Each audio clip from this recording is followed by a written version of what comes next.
AskReddit by having for 922.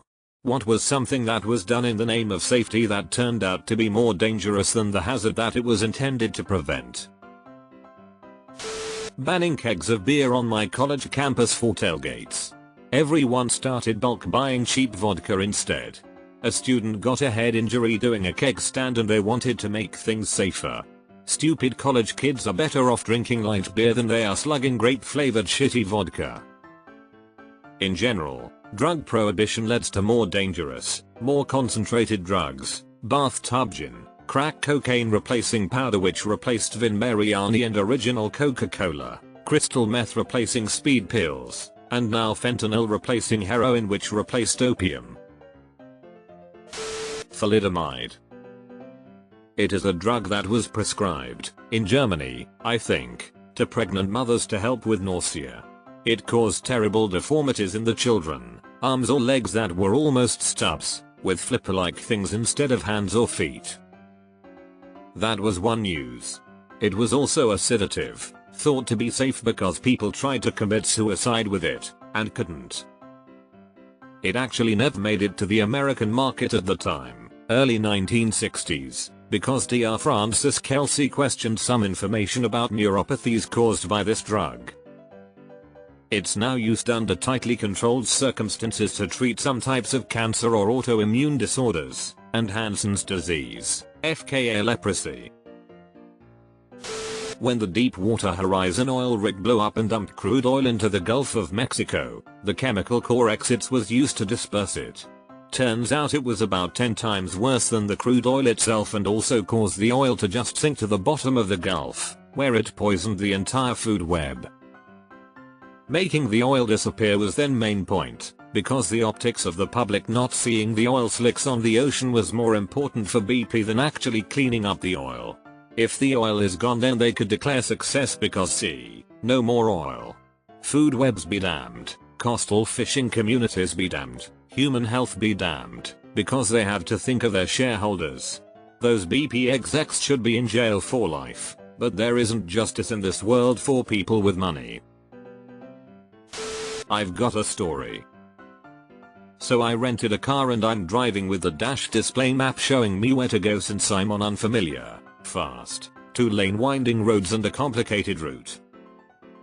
Suddenly the screen blanks out with a massive red message warning with a long small print message underneath.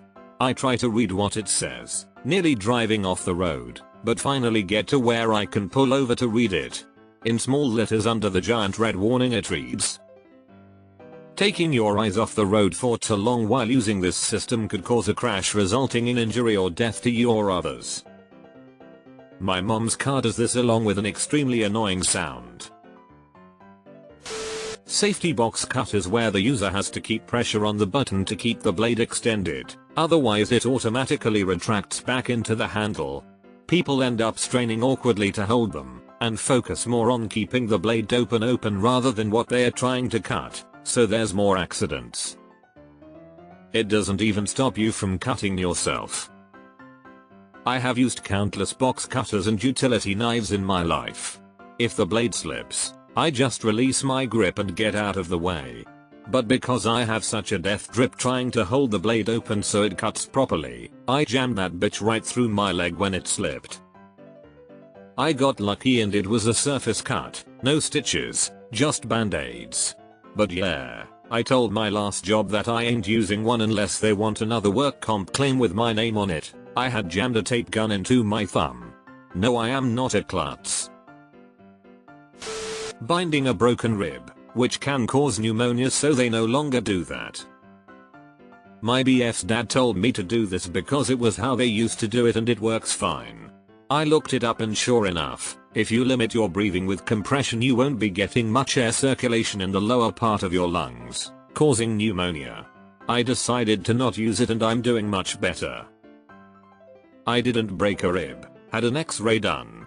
But it sure as hell felt like I broke it for over a week. I barely feel it now though. Glad I didn't give myself pneumonia for no fucking reason. Telling parents not to expose young children to peanuts because it might cause a peanut allergy. This meant young children were not exposed to peanuts at all, and later in life when they did come across peanuts their bodies thought it was a foreign object and became allergic. Yeah, they've done studies on early exposure to Bamba, a peanut and corn based snack often served to kids, and it turns out that it drastically reduces the prevalence of later peanut allergies in comparable cohorts.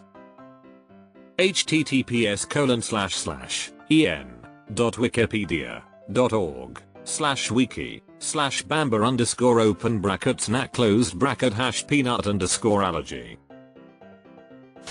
Getting rid of lockers in schools in favor of super heavy backpacks. My high school in the 1980s had gotten rid of lockers. I'm so jealous of my kids that get to have lockers today. Plus half their materials are on the iPad anyway. It's like the school administrators thought drugs were super heavy and someone couldn't carry them around all day. Overvigilance in forest fire protection leads to buildup of burnable materials, and hotter, more destructive fires were the result. Aren't forest fires kinda important for the forest overall health and growth too? Not exactly safety related, but there is a thing called the cobra effect about a change causing the opposite effect. The British went to India, where there are many cobras. The British were kinda freaked out by the cobras and wanted them gone, so they offered a bounty on cobra heads. They assumed that the Indian folk would kill cobras for the bounty, and then there would be fewer cobras. But instead, some folks started breeding cobras in basements, in order to farm the bounty. A few cobras would always escape. Thus, the number of cobras nearby actually increased.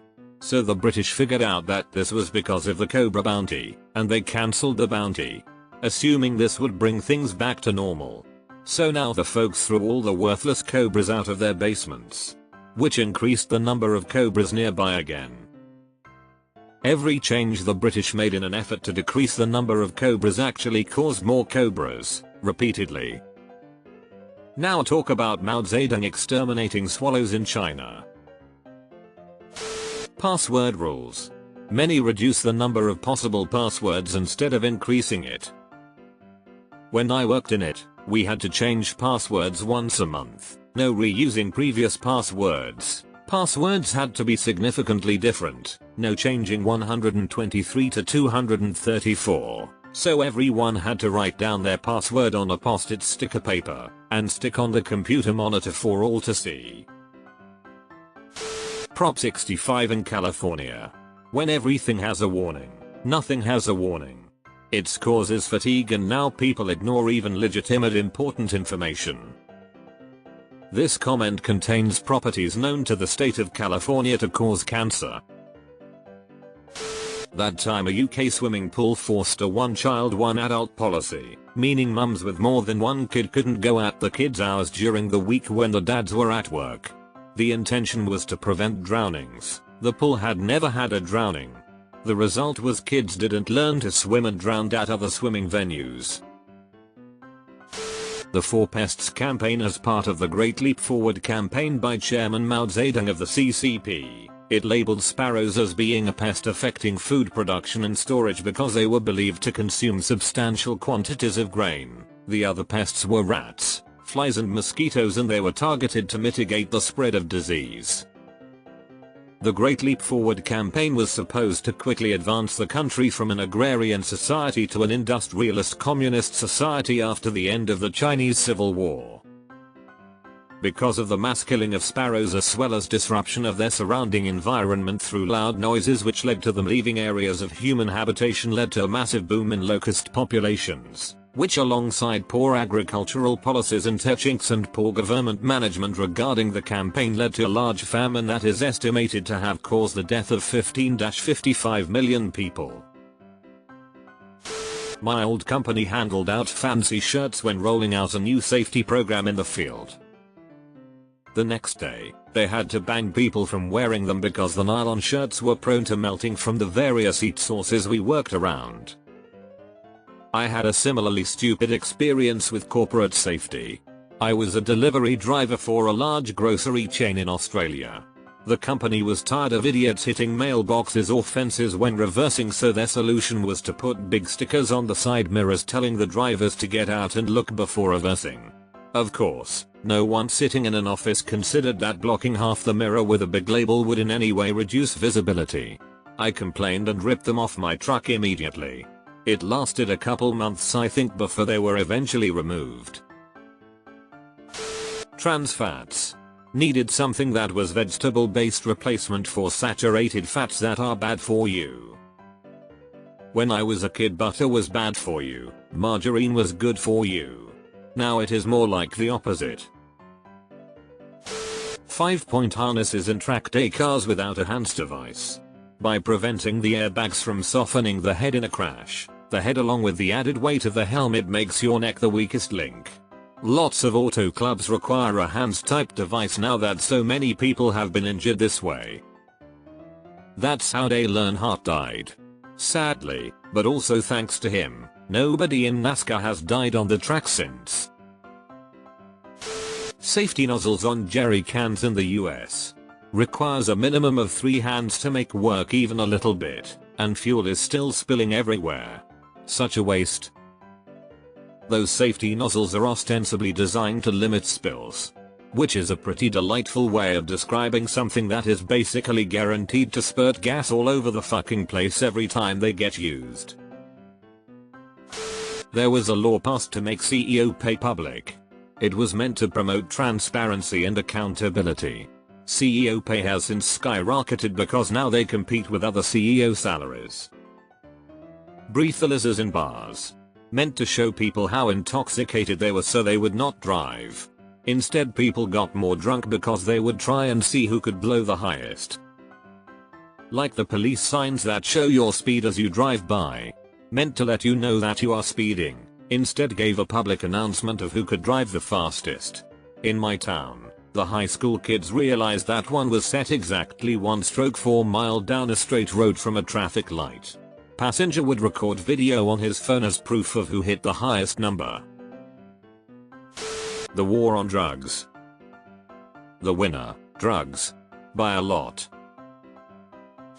I have spilled more gasoline because of the mandated godforsaken no spill spouts than I ever did with a simple tube. I spill more gas as an adult using the new style cans than I did as a 12-year-old with the normal style. I can't fathom how anybody thinks the new design is better or safer in any way. The only explanation is payoffs. The Patriot Act. The insane amount of privacy invasion and extra powers that were granted to federal and local law enforcement that have never been rescinded far outweighs any good, none, that the Patriot Act was supposed to deliver. This is a good one ostensibly for safety though. People were scared so it was an opportunity, less for actual safety of the populace. Fat-free food. It was a huge health craze, low fat, no fat, get the fat out of food. But, fat added taste. Food without it was bland. So the food companies loaded up sugar, to restore taste. And sugar is much unhealthier than fat ever was. Introducing cane toads to Australia. That's a funny name, I would have called them chaswizzers. Making food healthy by getting rid of the fat and adding tons of sugar to replace it. They didn't want to make it healthy, they wanted to be able to sell it to health conscious consumers without the slightest concern about how fat it made them.